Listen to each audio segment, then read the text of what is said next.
మన దేశంలో ఎన్నో చారిత్రక ఆలయాలు ఉన్నాయి. ప్రపంచంలో ఏ దేశంలో లేనన్ని ఆలయాలు మన భారతదేశంలో ఉన్నాయి. ప్రతి ఒక్క ఆలయానికి ఒక చరిత్ర ఉంటుంది. చాలా ఆలయాల చరిత్ర, విశిష్టతల గురించి మనకు ఎంతో కొంత తెలుసు.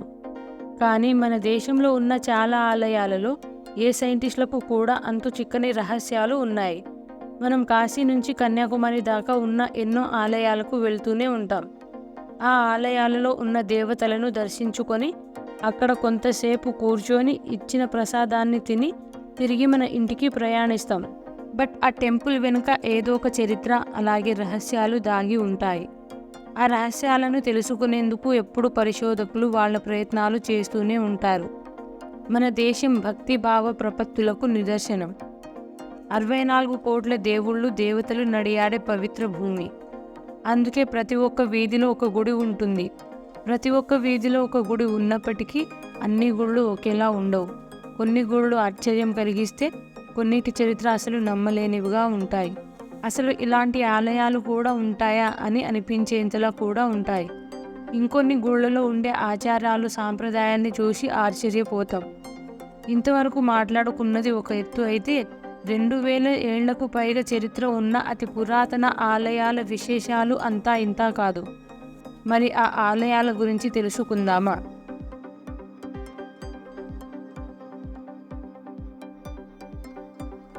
దయ్యాలు, భూతాలు, పిశాచాలు, చేతబడులు వంటి వాటిని ఎలా వదిలించుకోవాలని మన పక్క వాళ్లను అడిగితే 100 మంది 100 రకాలుగా చెప్తారు. అక్కడికి వెళ్ళు, ఇక్కడికి వెళ్ళు, అలా చెయ్యు, ఇలా చెయ్యు అని. బట్ ఇదే విషయాన్ని మనం రాజస్థాన్లో ఉన్న జనాన్ని అడిగితే వాళ్ళందరూ చెప్పేది ఒకే సమాధానం. అదేంటంటే మహేందీపూర్ బాలాజీ ఆలయానికి వెళ్ళమని. ఆ ఆలయం రాజస్థాన్లోని దౌసా జిల్లాలో ఉంది. రోజు ఎంతోమంది భక్తులు వెళ్తుంటారు. ఈ ఆలయంలో ఆ భక్తులు చూపించే భక్తిని భరించలేని విధంగా ఉంటుంది. కొందరు భక్తులు సలసల కాగే నీళ్లను ఒంటిపైన పోసుకుంటారు. ఇంకొందరైతే ఉరివేసుకున్నట్లు వేలాడతారు. మరికొందరైతే గొలుసుతో కట్టుకొని తమ తలను గోడకేసి కొట్టుకుంటారు. ఇలా వాళ్ళు ఎందుకు చేస్తారంటే వాళ్లకు పట్టిన దయ్యాలు వాళ్ళని వదిలిపోవాలని ఇలా చేస్తారట. వింతేమిటంటే అక్కడ ఉండే పూజారులే దగ్గరుండి చేయించడం. బహుశా ఈ ఒక్క గుడిలోనే కావచ్చు అన్నట్టు ఇంకో విషయం చెప్పడం మర్చిపోయా. ఇక్కడ ప్రసాదం ఇవ్వరు. ఆ ఆలయం నుంచి వెళ్ళిపోయేటప్పుడు వెనక్కి తిరిగి చూడకుండా వెళ్ళాలట. ఒకవేళ చూస్తే ఏమవుతుందని మీరు అడగవచ్చు. ఒకవేళ అలా చూస్తే దయ్యాల్ని తమలోనికి రమ్మని పిలిచినట్లట. మరి ఇదంతా నిజమా కాదా అక్క అని అడిగితే మాత్రం ఎవరి నమ్మకాలు వాళ్ళవి. సాధారణంగా మనం గుడికి వెళ్ళినప్పుడు దేవుణ్ణి దండం పెట్టుకొని దేవుణ్ణి ప్రార్థిస్తాం. బట్ ఈ టెంపుల్కి వెళ్తే మాత్రం అలా కాదు. Total different. ఈ టెంపుల్కి వెళ్తే మాత్రం దేవుణ్ణి తిట్టాల్సిందే. కేరళలోని కోడుంగల్లూర్ భగవతి ఆలయం ప్రత్యేకత ఇది. ప్రతి సంవత్సరం ఈ గుడిలో 7 రోజుల పాటు ఉత్సవాలు జరుగుతాయి. అప్పుడు భక్తులు కత్తులతో గుడిలోకి ఎంటర్ అవుతారు. తమ తలపైన తాడి చేసుకుంటారు. వారి రక్తం నీటి ప్రవాహంలా కారుతుంది. కారుతున్న రక్తంతోనే గుడిలోకి వెళ్తారు. గుడిలో ఉన్న భద్రకాళి అమ్మవారిని నానా తిట్లు తిడతారు. మాటలతో తిట్టడమే కాదు, భక్తి గీతాల రూపంలో కూడా తిడతారు. తిట్టడంతోనే అయిపోయింది అనుకోకండి. పూనకం వచ్చినట్లు ఊగుతూ గుడి మీద రాళ్లు విసురుతారు. అలా రాళ్లతో కొట్టడం వల్ల ఆలయం దెబ్బతింటుంది. ఈ ఆలయంలో పూజలు, కొబ్బరికాయలు కొట్టడం లాంటివి ఉండవు. ఈ ఉత్సవాల తర్వాత వారం పాటు ఆలయాన్ని మూసివేస్తారు. ఆ టైంలోనే రక్తపు మరకల్ని శుభ్రం చేస్తారు. మనం గుడికి వెళ్తే ఆ గుడికి వెళ్లేందుకు సరైన రోడ్డు లేదా మెట్లు ఉంటాయి. కానీ ఆ ప్రయాణ మార్గమే మాయమైతే వింతగా ఉంది కదా. అప్పుడప్పుడు మాయమై తిరిగి కనిపించే టెంపుల్ కూడా మన దేశంలో ఉంది. అదే వడోదరలోని స్తంభలేశ్వర్ మహాదేవ్ టెంపుల్. ఈ ఆలయం గుజరాత్లో ఉంది. అరేబియా సముద్ర తీరంలో ఉంటుంది ఈ ఆలయం. ఈ ఆలయంలో శివుడు ఉంటాడు. ఈశ్వరుడు ధైర్యం చేసి తన దగ్గరికి వెళ్లే వాళ్లను కరుణిస్తాడని అక్కడి భక్తుల అపార నమ్మకం. సముద్ర అలల తీవ్రత తక్కువగా ఉన్నప్పుడు మాత్రమే ఈ ఆలయాన్ని దర్శించగలం. పెద్ద పెద్ద అలలు ఉన్నప్పుడు ఇది పూర్తిగా నీటిలో మునిగిపోతుంది. మరికొన్ని గంటల తర్వాత మళ్ళీ కనిపిస్తోంది. ఈ ప్రత్యేకత వల్లే ఈ టెంపుల్ చాలా ఫేమస్ అయ్యింది. తిరుమల టెంపుల్ మన తెలుగు వారికి తెలియకుండా ఉంటుందా? ఎప్పుడూ భక్తులతో కళకళలాడుతూ ఉంటుంది. మరి మన తిరుమల గురించి మనకు తెలిసింది చాలా తక్కువ. మనకు తెలియని విషయాలు ఇంకా ఎన్నో ఉన్నాయి. అదేంటంటే తిరుమలకి వెళ్ళిన భక్తులు గుండు కొట్టించుకోకుండా ఇంటికి తిరిగి రారు. మరి అలా గుండు కొట్టించుకున్న జుట్టు ఏం చేస్తారని చాలాసార్లు డౌట్ వచ్చే ఉంటుంది. తిరుమలలో రోజు 60,000 మంది దాకా భక్తులు తలనీలాల రూపంలో మొక్కు చెల్లిస్తున్నారు. ఆ జుట్టు ప్రతి సంవత్సరం కొన్ని వందల టన్నుల కొద్ది జుట్టు పోగవుతుంది. ఆ జుట్టును టీటీడీ ఈ వేలంలో అమ్ముతుంది. ఆ జుట్టు వల్ల టీటీడీకి 300 కోట్లకు పైగా ఆదాయం వస్తుంది. తిరుమలలో హుండీ ఆదాయం తర్వాత ఎక్కువ ఆదాయం వస్తుంది ఈ జుట్టుతోనే. టీటీడీ నుండి ఈ జుట్టు విదేశాలకు వెళ్తుంది. మెయిన్లీ అమెరికా, ఇటలీ, చైనాకు రవాణా అవుతుంది. అక్కడి విగ్గుల కంపెనీలు ఈ హెయిర్స్తో విగ్స్ తయారు చేస్తున్నారు. చైనాలో విగ్స్తో పాటు ఆహారాన్ని నిల్వ చేసేందుకు కూడా ఈ జుట్టును వాడుతున్నారు. మన దేశంలో ముంబైకి వెళ్తున్న జుట్టుని బాలీవుడ్ స్టార్స్ కోసం విగ్స్ తయారు చేస్తున్నారు. మన హిందూ పురాణాల ప్రకారం త్రిమూర్తుల్లో ఒకడైన బ్రహ్మకు పూజలు ఎవరు చేయరు. అసలు బ్రహ్మకు గుళ్ళు ఉండడమే కష్టం. బట్ మన ప్రపంచవ్యాప్తంగా బ్రహ్మకి ఒకే ఒక ఆలయం ఉంది. ఆ ఆలయం రాజస్థాన్లోని పుష్కర్లో ఉంది. దీన్ని క్రీస్తు శకం 14వ శతాబ్దంలో నిర్మించారు. ఔరంగజేబు మన దేశాన్ని పాలిస్తున్న సమయం అది. వాళ్ళు మన దేశాన్ని పాలిస్తున్న సమయంలో చాలా హిందూ ఆలయాలు ధ్వంసం అయ్యాయి. వాటిలో రాజస్థాన్లోని పుష్కర్లో ఉన్న ఆలయాలు పూర్తిగా దెబ్బతిన్నాయి. బట్ బ్రహ్మ ఆలయం మాత్రం చెక్కు చెదరలేదు. ఔరంగజేబు అనుచరులెవరూ ఈ ఆలయాన్ని టచ్ చేయలేకపోవడం విశేషం. పాలరాయితో చెక్కిన ఆ ఆలయం గోడ లోపల భక్తులు విరాళంగా సమర్పించిన వెండి నాణేలు అమర్చారు. ఈ టెంపుల్ పరిధిలోకి వెళ్తే ఆ వాతావరణం చాలా ఆహ్లాదకరంగా ప్రశాంతంగా ఉంటుందట. ఈ చిత్రమైన గుడి రాజస్థాన్లోని బీకనూర్కి 30 కిలోమీటర్ల దూరంలో ఉంది. ఆ చిత్రమైన టెంపులే దేశ్నాక్లోని కార్నీమాతా టెంపుల్. ఇక్కడ ఉన్న ప్రత్యేకత ఏమిటంటే వీళ్ళు ఎలుకల్ని పూజిస్తారు. దుర్గాదేవికి ప్రతిరూపమైన కార్నీమాతను ఇక్కడ ఎలుకల్లో చూసుకుంటారు ఇక్కడి భక్తజనం. అందుకే ఇవి అక్కడ స్వచ్ఛగా తిరుగుతాయి. అక్కడి భక్తులు వాటికి పాలు మరియు ఇతర ప్రసాదాలు పెడతారు కూడా. బీకనూర్కి టూరిస్టులు వెళ్తే పక్కా ఈ ఆలయాన్ని చూడడానికి వెళ్తారు టూరిస్టులు. ఎందుకంటే ఎలుకలకు పూజలు చేయడం అన్నది చాలా అరుదైన విషయం. అందుకే చాలామంది వాటిని వీడియోస్ కూడా తీసుకుంటారు. పోసిన పాల చుట్టూ రౌండ్గా ఫామ్ అయ్యి పాలు తాగుతుంటే ఆ దృశ్యాన్ని వాళ్ళ కెమెరాలో బంధిస్తారు. మామూలుగా మనం ఏ టెంపుల్కి వెళ్ళినా మనకు ఏ స్వీటో హాటో ప్రసాదంగా ఇస్తారు. బట్ ఈ టెంపుల్లో అయితే మద్యాన్ని ప్రసాదంగా ఇస్తారు. ఈ విచిత్రమైన గుడి మధ్యప్రదేశ్లోని ఉజ్జయినిలో ఉంది. ఈశ్వరుడికి ప్రతిరూపమైన కాలభైరవనాథ్ ఆలయం. ఈ ఆలయంలో పెట్టే నైవేద్యంతో సహా దేవుడికి సమర్పించే ప్రసాదాన్ని మద్యంతోనే తయారు చేస్తారు. అది విస్కీ కావచ్చు లేదా వైన్ కావచ్చు.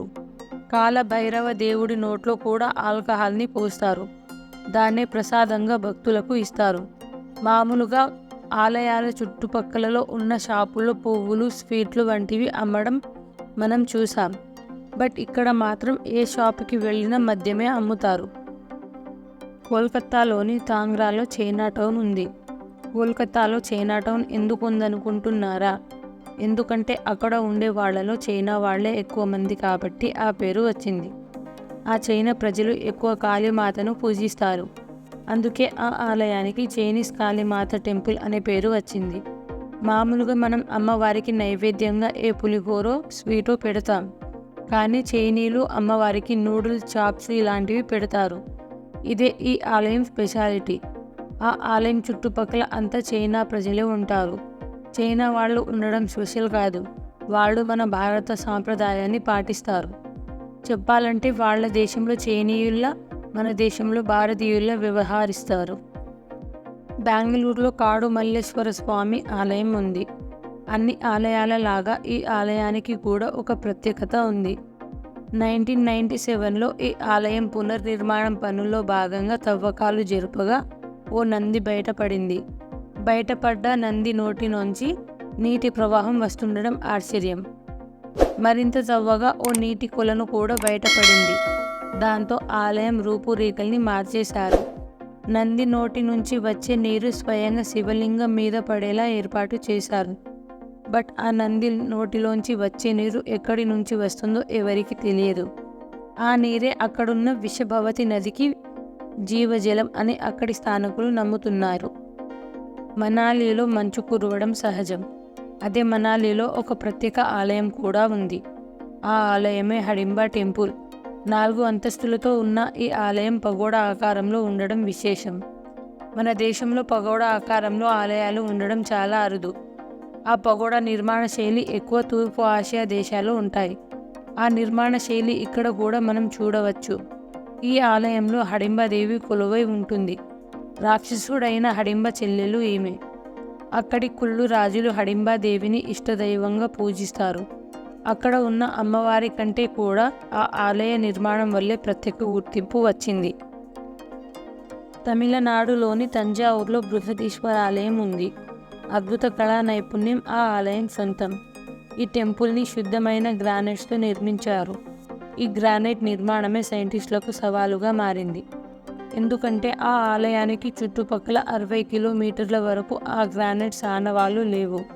1000 ఏళ్ల కిందట ఈ ఆలయాన్ని నిర్మించేందుకు ఎక్కడి నుంచి ఆ గ్రానైట్ తీసుకొచ్చారో, ఎలా తీసుకొచ్చారో అన్నది ఎవరికీ తెలియదు.